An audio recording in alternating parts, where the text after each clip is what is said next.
Менин Куран баштоом өтө бир кызыктуу эле болгон негизи. Ал учурда бизде Баткенде Карабак айылында көпчүлүгү эле ошол дамла, кары ошондой баары эле мындай көпчүлүгү кары алымдар да. Анан мечиттерибиз дагы көп болчу.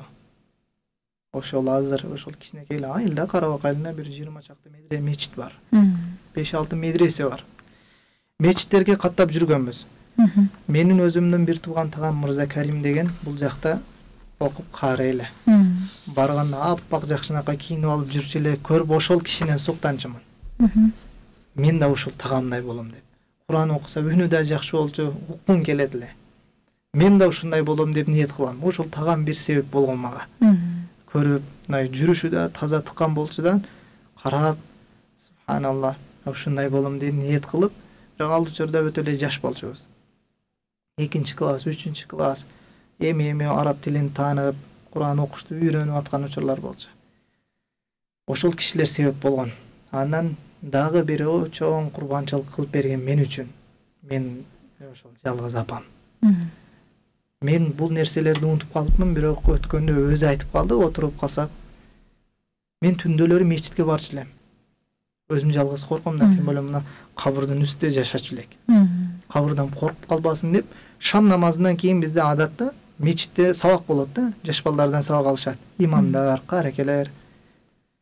1 километрдей наракта болчу мечит. Ошол жерге барып окучу элем, кийин айткандан кийин эстедим да. Күнүгө түнү шамга жакын алып барып, мечитке алып барып, кирем, намазды окуйм, сабакты тапшырам. Ошол мечиттин жанында тал болчу эле. Талдын астында күтүп отурчу экен да. Кайра чыксам, кайра үйгө алып кетет. Жолдо коркуп калбасын деп. Бул нерселерди акыйкатта мен өзүм унутуп калыпмын. Бирок айткандан кийин эсимде, субханалла.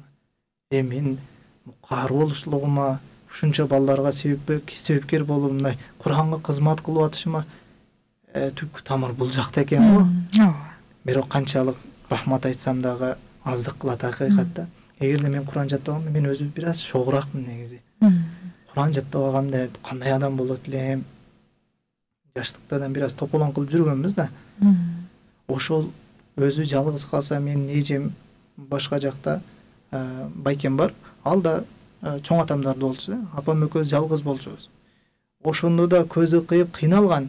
Бар мен окуйм десем, кой, мен жанымда эле жүр. Сагынып калам. Бирок менде Куранга болгон бир кызыгуу болгон экен да. Ошондой болсо да, жок, мен окушум керек, барам деп Куран жаттаганбыз, алхамдулилла. Ошого мүмкүнчүлүк берген экен. Жок, кой, үйдө отур, мектебиңди оку деп койсом не болмок? Ошон үчүн учурдан пайдаланып ошол апама узун өмүр тилейм. Бардык эле апаларга. Апалардын акыйкаттан дуасы кабыл болот да. Канчалаган бир дуаларды кылганда биз үчүн. Отуруп алып, сагынат, анан, балам, ошол Кураның бекем болсун. Бекем Куран жаттап алсын. Кыйналбасын. Жолу ачык болсун деп дуа кылып отурганда, жалгыз калганда эстейт да. Ошентип мүмкүнчүлүк берип, алхамдулилла, ошол кары болуп, ошол деңгээлге жеттик, алхамдулилла роббил аламин. Жараткан Аллахыма чексиз шүгүрлөр болсун. Рахмат агай, чынында сөзүңүзгө кошулабыз. Энелерибизден Аллах ыраазы болсун. Мындан кийинки сурообузду ушундай бергибиз келип жетет. Кандай дейбиз? Куранды жаттоо менен эле токтоп калуу керекпи, же ага амалын дагы сөзсүз түрдө кылабызбы? Же болбосо Куран жаттоо менен амал кылуунун айырмалары? Сиз азыр сурооңуз адам баласы жашаш үчүн суу эле ичиш керекпи? Же нан жеш керекпи? Дегендей эле суроо болуп калды да. Акыйкатта кайсыл амал болбосун, амалы болбосо, кайсыл илим болбосун, амалы болбосо, ал бир тыйын да. Умар радыйаллаху анхунун сөзү бар. Таалламу ма ши'тум деген. Каалаган илимиңерди алгыла деген. Бирок Алла Таала ал илимиңерден пайда бербейт, качан ошол илимиңерге амал кылмайынча. Мындай деле ойлосоңуз, бир бала 2 жылын коротту дагы, араб тилин чөткү грамматикасын чөткү үйрөнүп алды дагы. Бизде Зардалы деген жер бар. Угуп жүрсөңүздөр керек. ошол жака чыгып мал кайтарса да кандай бир пайдасы тиет. Араб тилинин өтө жакшы деңгээлде үйрөнүп алган. Ага амал кылыш керек да. Араб тилди үйрөнгөндөн кийин ошол арабтар келсе аларга мутаржим болуш керек. Таржымачы болуп, которуучу болуш керек. Ошол илим боюнча бирөөлөргө сабак бериш керек. Ошентип амал кылбаса ал бир тыйын болуп калат да. Ошондон бул дүйнөнүн бир көрүнүшү да. Бирок кандай илим албай, Алла Таала пайдасыз илимден эл үчүн, башка үчүн жатталган Курандан Аллахым сактасын. Амин. Биз ниет кылабыз ушундай Куранды жаттап алып туруп кыямат күнү барсаң, таразага коюлса ошол Куран жаттаган соң бир тыйын болуп турса, эч кандай бир басым болбосо, ошондо өкүнөт экен да. Өкүнөт экен. Бир киши Россияга барып иштеп 5 жыл, 10 жыл иштейт дагы келип, акчасын өтө топ эч кимге жибербей келип машина алам, үй алам деп канча миң долларды жыйып келип, суукту суук дебей, ысыкты ысык дебей иштейт да. Ал жака барсаң офиске отургузуп койбойт да. Деп келип анан эми үй алайын десе, особнякты кармадан ушуну алам. Канча? 90 миң доллар мына десе, эсептеп туруп жанагы киши жок, таксыр болбойт. Не азбы? Көрөп берем. 10 миң, 100 миң доллар эле болсун. Жок, таксыр муну ала албайм. Эмнеге ала албайсың? Акчаңыз фарши экен да. Десе, жанагы адам кимге арызданат? Не кылат? Мейли арыздансын. Ыйлайт. Кыйналат. Азап чегет. Башка болот. Бирок өзүнү өлтүрүп албаса керек дейм да.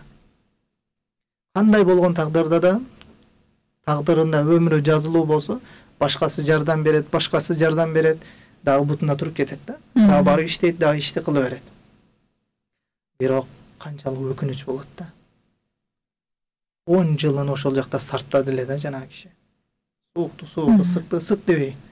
Эми ошондой эле адам баласына бир өмүрү берилсе, ошону дагы ушундай илимдерди алып туруп, бир амал кылбай, 30 жыл илимди алып туруп, амал кылбай ошол Алланын астына барып алсаңыз, жана илимиңиз бир тыйын пайда бербесе, илим алууда канчалык бир кыйынчылыктар болот. Ошол кыйынчылыктарды эстеп туруп анан адам баласы ыйлаганда каны ыйлайт экен да.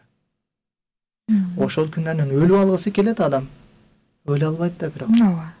وَيَأْتِيهِ الْمَوْتُ مِنْ كُلِّ مَكَانٍ وَمَا هُوَ بِمَيِّتٍ Өлүм ал күнү ар тараптан келет дейт. Өлүм ар тараптан келет, бирок өлө албайт дейт да.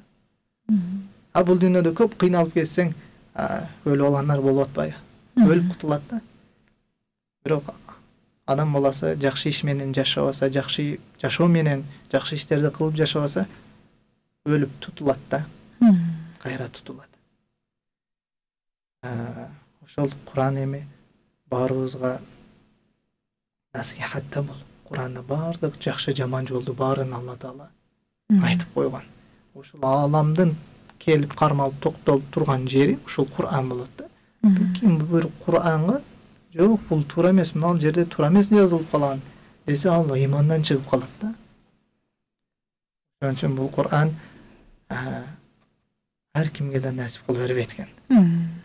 Аракет кылыш керек экен. Алла Таала өзүнүн сүйгөн гана пенделерине берет экен да. Алла Таала Кур'ан-ы Керимде "Сумма авраснал китаба аллазина астафайна мин ибадина" дейт. Биз ал китепти кийин өзүбүз тандаган гана пенделерге бердик дейт. Тандаган гана пенделерибиздин ичинен тандагандарга гана мурас кылып бердик дейт. Айтканда тандалып, Алла Таала сиз деле бир тамак жегиңиз келсе, бир сок ичкиңиз келсе, маселен бир жана итиңизге тамак берген идишке куюп ичпейсиз да. Ошондой эле Алла Таала да Кур'анды мындай таза жүрөктөргө берет экен да. Алла Тааланын Кур'аны нур.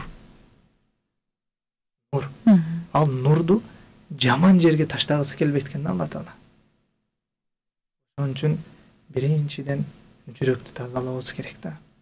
Алла Таалага кандай бир күнөөлөрдү адашып кылып алган болсок, алардан Kur'an'ı jattaşlıkты barыбызга насип кылган болсун жараткан Аллахым. Кыямат күнү Аллахтын астында 30 бара Kur'an'ı окуп эң бийик даражаларга көтөрүштүктү Аллахым насип кылган болсун.